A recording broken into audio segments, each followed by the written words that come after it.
Varicose veins కి సరైన చికిత్స కోసం సంప్రదించండి ఎవిస్ హాస్పిటల్. కారుణ్య కర్పూర కటాక్ష నిరీక్షణేన తారుణ్య సంవలిత శైశవ వైభవేన ఆపుష్ణతా భువనమద్భుత విభ్రమేణ శ్రీకృష్ణ చంద్ర శిశిరీకురు లోచనం మే. ఓ కృష్ణచంద్రుడా, నా యొక్క కళ్ళని చల్లగా చేయమని కోరుతున్నాను. భాగవత కథాసుధ 5వ భాగంలోకి వచ్చాం. శ్రీకృష్ణ లీలలు వింటున్నాం. ఎందుకు యశోదానందులకి కుమారుడిగా జన్మించాడనే వివరం కూడా విన్నాం. ఇప్పుడు తర్వాత శ్రీకృష్ణ లీలలు తెలుసుకుందాం. సుఖమహర్షి నిరంతరాయంగా కృష్ణలీలల్ని పరీక్షణ్ మహారాజుకి తెలియజేస్తున్నాడు. కృష్ణుడి అల్లరి చేష్టలకు అప్పుడప్పుడు విసుకున్నా సహించలేక కోపగించిన గోకులంలో అందరికీ ఆయన అంటే పంచప్రాణాల పిల్లవాడంటే. అల్లరి చేష్టలు తలుచుకుంటే నిన్నేం చేశాడో తెలుసా, మొన్నేం చేశాడో తెలుసా అని ఒకళ్ళకొకళ్ళు చెప్పుకునేవాళ్ళు.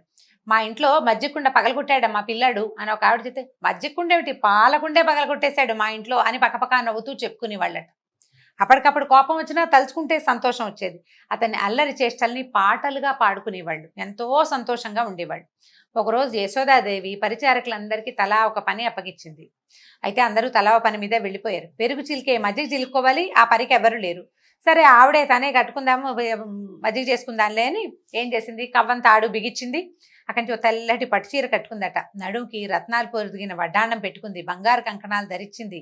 కొడుకు అల్లరి చేష్టల్ని నవ్వుకుంటూ తలుచుకుంటూ ఏం చేస్తోంది, మజ్జిగ చిలుకుతుంటే ఈ గాజుల సవ్వడి, ఆవిడ వడ్డాణానికి ఉన్న మువ్వల మోత, ఈ కంకణాలు ఇక చల్ల చిలుకుతుంటే చెయ్యి ముందుకి వెనక్కి వెళ్తుంటుంది. మంచి ఎక్సర్సైజ్ కూడా.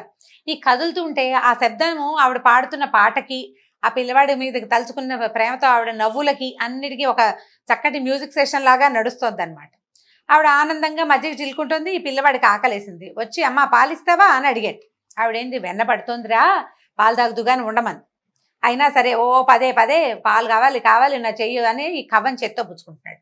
ఈ పుచ్చుకునే సరికల్లా ఏం చేశాడు, కవ్వాన్ని ఆపేస్తే తల్లి పాలిస్తుందని పిల్లాడి ఆలోచన అనమాట. ఆవిడ ఏం చేసింది, ఆ పెరుగు కుండ పక్కనే కవ్వాన్ని కొంచెం గోడ కానించి పెట్టి పిల్లాడిని ఒళ్ళో వేసుకుంది. ఇంతలో ఏమైంది, ఈవిడ దాలి మీద పాలకుండ పెట్టింది. ఇంట్లో పరిచారకులు ఎవరు లేరు. పాలు పొంగుతున్న శబ్దం వచ్చింది, కాగిన వాసన వస్తోంది. దాంతో ఈవిడ ఏం చేసింది, ఒళ్ళో ఉన్న పిల్లాడిని దించుకు పక్కన కూర్చోబెట్టి ఉండు వస్తానని అనేసరికల్లా ఆవిడకు ఒళ్ళు మండిపోయింది. పిల్లవాడికి కోపం వచ్చేసింది.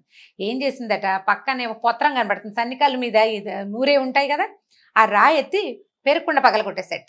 కొంచెం 4 ఏళ్ళు వచ్చినాయి, ఊహ బాగా వచ్చింది. దేంతో కొడితే ఏది పగులుతుందో తెలుసు అనమాట. కొట్టేసరికల్లా ఏం చేశాడు, వేరుకుండా కొట్టాడు. వెన్న పూర్తిగా అంతా కింద పడిపోయింది. అక్కడి నుంచి లోపల గదిలో చూస్తే ముందు రోజు తీసిన వెన్న పిడతల నిండా కనపడుతోంది. బోల్డ్ గుప్పెడు తిన్నాడు, నోట్లో వేసేసుకున్నాడు వెన్నంతా ఎత్తి. అక్కడి నుంచి 2 చేతులతోటి 2 గుప్పెళ్ళ వెన్న తీసుకున్నాడు. ఈవిడ పాలకుండా దింపి కింద పెట్టి చేతులు కడుక్కుని వచ్చేసరికల్లా ఏముంది, బాగా కనపడింది. మొత్తం పెరుకుండంతా పగిలిపోయింది, కనపడలేదు. ఆవిడకి ఒళ్ళు మండింది ఒక క్షణం. కానీ నవ్వొచ్చింది అనమాట. పిల్లాడికి మితిమీరిపోయింది అల్లరి. చుట్టుపక్కల ఇళ్ళ వాళ్ళంతా చెప్తుంటే నేను వినలేదు. సరే ఇవాళ ఒక దెబ్బ కొట్టైనా వీడిని లైన్లో పెట్టాలి, పిల్లాడిని ఎలాగా దారిలో పెట్టాలని ఒక చిన్న కర్రపొల పుచ్చుకుంది. ఇవి వెళ్ళి అటు ఇటు చూస్తే ఈ పిల్లాడు ఎక్కడున్నాడు, పెరట్లో ఒక రోలు ఉందట. ఆ రోలు తిరగేసింది. ఆ రోలు మీద కూర్చుని ఆ పక్కనే ఉన్న ఒక కోతి పిల్లకి తన చేతిలో ఉన్న వెన్న పెడుతున్నాడు. ఆవిడికి ఇది మరీ దుడుకు పని. తనకు తెలుసు కృష్ణుడికి కూడా, ఎందుకంటే కుండ పగలగొట్టాము, అది ఊరుకోకుండా మళ్ళీ లోపల నుంచి 2 గుప్పెళ్లతోటి వెన్న తీశాను. ఆ వెన్న పెడితంతా కింద పడిపోయింది, ఇల్లు వాకిలి ఏకమైంది. మజ్జిగ కుండ కింద పడితే ఎంత జిడ్డు, అదంతా తుడుచుకుని కడుక్కోవద్దు తెలుసు. వాళ్ళ అమ్మ కోపం వచ్చిందని తెలుసు. సరే ఏం చేస్తున్నాడు, ఆ కూర్చుని ఉన్నాడు కదా, ఈవిడ వెనకాల వెళ్ళింది నిదానంగా. తల్లి దగ్గరకు వస్తుందని ఆవిడ నడువుకి వడ్డాండానికి మువ్వలున్నాయి, చేతులకు గాజులు, కాళ్ళకి పాంజేబులు, చీరల రెపరెపలు. ఈ శబ్దాలకి తల్లి వస్తుందని తెలుసుకుని పరిగెత్తేసరికల్లా ఇక ఆవిడ వెనకాల పరిగెత్తింది. గట్టిగా అరిచి ఏడవటం మొదలుపెట్టాడు. అమ్మ వద్దే అని అరుస్తున్నాడు. ఏడుపు, దొంగేడుపే అది. ఈ పరిగెడుతూ ఉంటే ఏమైంది, ఈ ఏడవటం, ఈ మొహం కళ్ళు పేస్తున్నాడు. కళ్ళ నిండా కాటికి పెట్టారు, మొహాన్ని కస్తూరి పొట్టు పెట్టారు. అదంతా చెరిగిపోయి బీభత్సంగా కళ్ళు మొహం ఏకంగా ఉన్నాయి. అసలే నల్ల పిల్లవాడు, ముఖం నిండా కాటుక. అక్కడి నుంచి ఈవిడ ఏం చేసింది, వెళ్ళి వెనకాల పడింది. అంతకండా పరిగెడుతున్నాడు. ఈవిడ ఏం పరిగెడుతుంది, చిన్నపిల్లలతో తల్లులు పరిగెత్తాలంటే ఆయాసం ఆవిడికి. అక్కడి నుంచి మొత్తానికి దొరికేసరికల్లా ఏమనుకుంది, కొట్టబోయింది. బేరమని ఇంకా పెద్ద శబ్దం పెంచేశాడు పిల్లాడు. సరే ఏమనుకుంది, కొట్టడం ఎందుకులే, కొట్టద్దు, పోనీ ఓ పని చేద్దాము, వీడికి బుద్ధి చెప్పాలనుకుంది ఆవిడ. కనుకొని ఏమనుకుంది, ఆ పక్కనే ఉంది కదా రోలు, ముందు రోలు మీద కూర్చున్నాడు కదా, ఆ రోలు దగ్గరికి లాక్కొచ్చింది, చేయి పుచ్చుకుంది.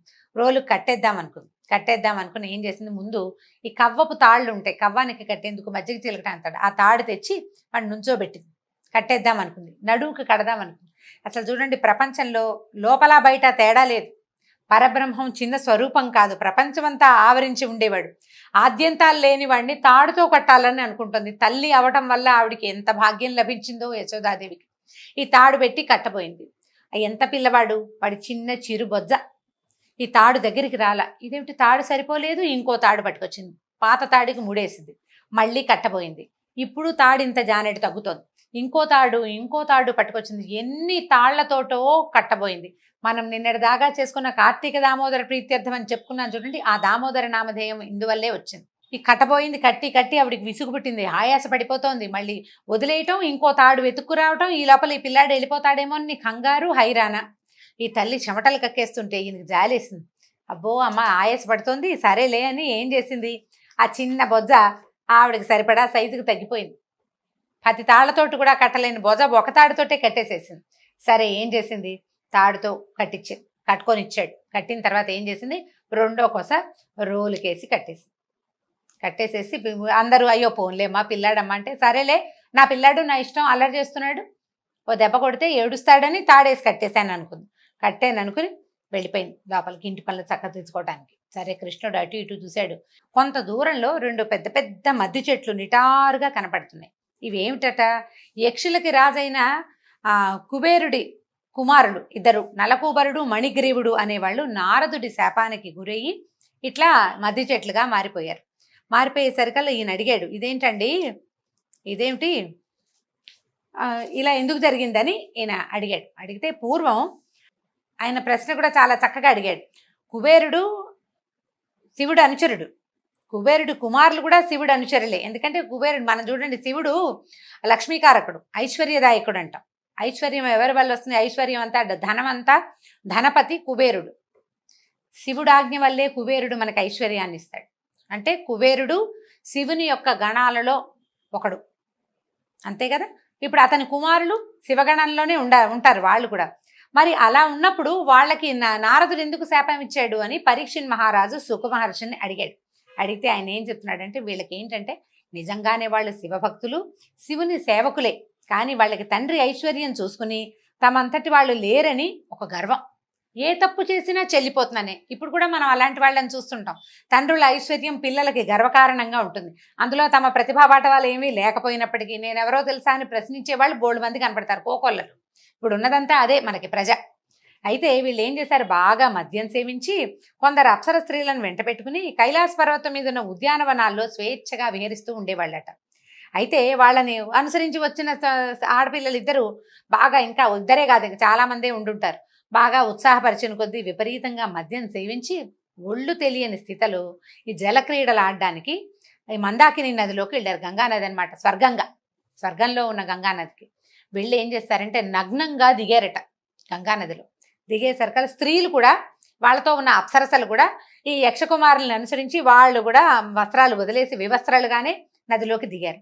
అందరూ స్వేచ్ఛగా జలకాలాడుతున్నారు, ఒళ్ళుపై తెలియని స్థితిలో ఉన్నారనమాట. దేవర్షి నారదుడు ఆ వైపుగా వస్తూ కనపడేసరికల్లా ఈ చాలా దూరంలో ఉండగానే స్త్రీలు గమనించారు నారద మహర్షిని. కంగారు పడుతూ గట్టుకు వచ్చేసి వస్త్రాలు ధరించి నారదుడికి నమస్కరించారట. మద్యం మత్తులో ఉన్న నలకూబరుడు మణిగ్రీవులు మాత్రం అసలు నారదుడు సమీపిస్తున్న నగ్నంగానే ఉండిపోయారు. అత్యంత హేయమైన స్థితిలో ఈ యక్షకుమారులను చూసి ఈయన జాలిపడ్డాడు, వాళ్ళ మీద కోపము వచ్చింది, జాలిపడ్డాడు, వాళ్ళని అనుగ్రహించాలనుకున్నాడు. ధనమదం ఎంత బలమైంది. ధనగర్వంతో ఉన్నవాళ్ళు తాము తుచ్చమైన విషయాలని కూడా నిస్సంకోచంగా నిత్యము అనుభవించడానికే ఈ లోకంలో పుట్టామని అని అనుకుంటారు. వీళ్ళకి మద్యము, స్త్రీలు, జూదం తప్పితే జీవితానికి ఇంకో ప్రయోజనం ఉన్నట్టు తోచదు. మన డబ్బుతో ఎంత గొప్ప పని చేయొచ్చో తెలియదు, అనుభవించడం ఒకటే తెలుస్తుంది. పాపం పాత కథల్లో కూడా ఇలాంటిదే ఉందండి, ఇవాళదేం కొత్త కాదనమాట. కొందరికి గొప్ప వంశంలో పుట్టామనే గర్వం ఉంటుంది, మరి కొందరికి సౌందర్యం గొప్ప, ఇంకొందరికి బలం ఉందని గర్వం. అయితే మానవుణ్ణి ధనగర్వం పాడు చేసినట్టుగా ఇతర గర్వాలు పాడు చేయవు. డబ్బు ఒకటి ఉంటే చాలు, వాడికి ఎంత ఒళ్ళు తెలీదో. ధనగర్వంతో మిడిసిపడేవాడికి ఇంద్రియాలు వాడి వశంలో ఉండవు. దానికి తోడు యవ్వనంలో ఉంటే తనకు మరణము ఉండదు, వృద్ధాప్యం ఉండదు. నమ్మరు, రేపొద్దున ముసలితనం వస్తుంది, మరణిస్తాము లాంటివి అసలు తట్టదనమాట. మాయ అట్లా ఉంటుంది, డబ్బు మాయ. శరీరమే తానని, ఇదే శాశ్వతమని అని అనుకుంటారు. అని అనుకుని ఏం చేశాడంటే ఈయన, వీళ్ళు ఈ దేహమే నేను అని అనుకునే ధనమదాంధులు ఈ యక్షకుమారుల్లాగానే అంటే ప్రవర్తిస్తారు. ధనమదంతో కళ్ళు మూసుకుపోయిన వాడికి కళ్ళు కనిపించేలాగా చేసే దివ్యాంజనం ఏంటంటే దరిద్రమే, వాడికి ఏమీ లేకుండా చేసేయాలి. అందుకని ఏం చేశాడు ఈయన, ఈ వస్త్రాలు ఉన్నాయో లేవో కూడా తెలీదు వీళ్ళ డబ్బు కొవ్వుతోటి అని చెప్పి ఏం చేశాడంటే వీళ్ళని వస్త్రాలు అవసరం లేని వృక్షాలుగా మారిపోండ్రా మీరు అని శపించాడట. శపించినా వాళ్ళు వృక్షాలుగా మారినా కూడా వీళ్ళకి ఆలోచించే శక్తి ఉంటుంది, పూర్వజన్మ స్మృతి పూర్తిగా ఉంటుంది. అనుక్షణం పశ్చాత్తాపంతో దహించుకుపోయి దోషం పోగొట్టుకుంటారు, తర్వాత అయినా తప్పులు చేయకుండా ఉంటారని శపించాడు. శపించి ఎలా చెప్పాడంటే 100 దివ్య సంవత్సరాల తర్వాత వసుదేవుడనే యాదవరాజుకి కుమారుడిగా కృష్ణుడనే నామధేయంతో శ్రీమన్నారాయణుడు భూలోకంలో అవతరిస్తాడు. అతను సమీపించగానే వీరు శాప విముక్తులవుతారని మనస్సుతోటే శపించాడట. వెంటనే ఈ నలకూబరుడు మణిగ్రీవుడు ఇద్దరు నందవ్రజంలో ఉండే ఎక్కడైతే వీళ్ళు రాబోతారో తర్వాత 100 దివ్య సంవత్సరాల తర్వాత అనమాట, అప్పటిదాకా ఈ మద్ది చెట్లుగా మారిపోయి అక్కడ ఉండిపోయారు. అంటే ముసలి చెట్లు, 100 దివ్య సంవత్సరాల వయసు ఉంది ఆ చెట్లకి. అక్కడ ఈ నారదుడు శ్రీహరి భక్తుల్లో ప్రముఖుడు కదా, ఆ భక్తుడి మాట నిజం చేయాలని పూనుకుంటాడు భగవంతుడు. భక్తుడు ఏదంటే అది నిజం చేయటమే ఆయన పని. ఏం చేశాడు, ఈ పొట్ట కట్టిన రోల్ని కష్టపడి ఈడ్చుకొచ్చాడు. 4 ఏళ్ల పిల్లాడు రోలు లాగాడు. ఏం చేశాడు, మెల్లిగా జంట మద్ది చెట్ల దగ్గరికి వెళ్ళాడు. ముందు ఏం చేశాడు, తను దూరాడు ఆ 2 చెట్ల మధ్యలోకి. దూరిన తర్వాత ఈ రోలు ఇట్లా నిలువుగా ఉంది కదా, దాన్ని అడ్డంగా లాగాడు. అడ్డంగా లాగడానికి ప్రయత్నం చేశాడు. ఎట్లా కనపడింది, అది చిన్నవాడు కాబట్టి చెట్ల మధ్యలో ఉన్న చిన్న సందులో నుంచి దూరిపోయాడు, చిన్నపిల్లవాడు కాబట్టి. ఈ అడ్డంగా పడి ఉన్న రోలు దూరడానికి సందు సరిపోలా, లేత బొజ్జ మీద ఉన్న తాడు బిగుసుకుపోయింది. గట్టిగా లాగాడట. లాగేసరికల్లా కృష్ణుడికి ఏం కాలేదు, కానీ ఆ రోలు కలిగించినటువంటి ఒత్తిడికి 2 మహావృక్షాలు ఫెళమని పెద్ద శబ్దం చేస్తూ కూలిపోయినాయి. కూకటి వేళ్లతో సహా కూలిపోయినాయట. ఈ చెట్లలోంచి నలకుబరుడు మణిగ్రీవుడు ఇద్దరు తమ దోషాలు తొలగి గొప్ప కాంతితో వెలిగిపోతూ పైకొచ్చారు. వాళ్ళిద్దరూ కృష్ణుడిని స్తుతించి, మహానుభావ, నీ వల్ల మాకు ఇక్కడి నుంచి ఈ మానవలోకం నుంచి విముక్తి లభించింది, ఇక ముందు ఇలా గర్వంతో మదించిపోయి ఉండము, మా బుద్ధి తెలుసుకున్నామని ఆయనకి అపరాధాలు చెప్పుకుని వెళ్ళిపోయారు. అయితే ఈ చెట్లు పడిన శబ్దం గోకులం అంతా వినపడింది. ఎక్కడో ఏదో పడిందన్నారు, పెద్దవాళ్ళంతా పరిగెత్తుకొచ్చారు. 2 మహావృక్షాలు పక్కపక్కనే పడిపోయినాయి. వాటి మధ్యలో ఉన్న కృష్ణుడు పొట్ట కట్టిన రోలుని లాగడానికి ప్రయత్నిస్తున్నాడు. రోలు ఇంకా చెట్లకు అవతలే ఉంది, పిల్లాడి ఇవతలున్నాడు, లాగుతున్నాడు. చెట్లు ఎందుకు పడిపోయాయి, వాటి మధ్యలో నుంచి ఈ పిల్లాడు ఎట్లా వచ్చాడు, ఇంత చెట్లు పడిపోతే ఈ పిల్లాడు ఇంకా నవ్వు మొహం పెట్టుకుని రోల్ లాక్కుంటున్నాడు. భయపట్టల్లా, భయం లేదని అందరూ ఆశ్చర్యపోయారు. అక్కడ దూరంగా ఆడుకుంటున్న పిల్లలు ఏం చెప్పారంటే, కృష్ణుడు రోల్ ఈడ్చుకుంటూ వెళ్ళాడు, ఆ సందులో రోల్ పట్టలేదు, వాడేమో బయటకు వచ్చేసాడు, ఆ రోల్ లాగాడు, అంతే చెట్లు పడిపోయినాయి. తర్వాత 2 మనుషులు వచ్చారు అక్కడికి అని చెప్పారు.